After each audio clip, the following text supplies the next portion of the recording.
sa gitna ng panawagan ni Pangulong Ferdinand Marcos Jr. patungkol sa pag-adapt ng ASEAN sa South China Sea Code of Conduct upang maiwasan na ang tensyon sa usaping pang-teritoryo, ang China, Pilipinas ang inaakusahan ngayon na lumalabag sa SCS. Si Alvin Pelebelio magbabalita.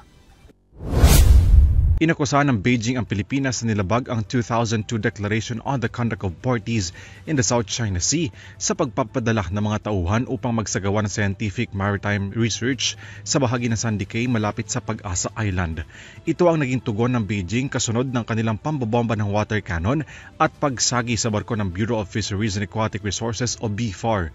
Ayon pa sa Embahada ng China sa Manila, naitala umano ng Beijing mula January 2025, halos 30 beses umano lumapag nang hindi otorisado ang nasa 167 na personnel sa South China Sea na ipinagbabawal umano ng China. Ang Pag-asa Island o Spratly Island ay inaangkin ng China sa kabila ng international laws gaya ng 2016 Arbitral Binding at UN Convention on the Law of the Sea o UNCLOS.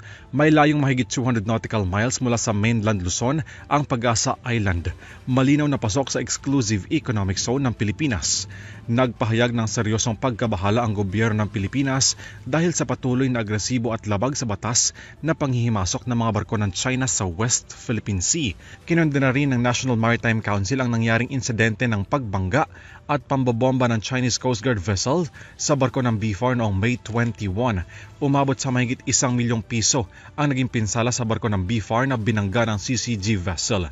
Sa pagdalo ni Pangulong Ferdinand Marcos Jr. sa ASEAN Regional Summit sa Kuala Lumpur, nanawagan ito sa mga leader ng ASEAN na madaliin na ang pagsasapinal sa Code of Conduct on the South China Sea upang maiwasan ang patuloy na delikadong pagmamaniobra ng mga barko ng China sa karagatang sakop ng Pilipinas.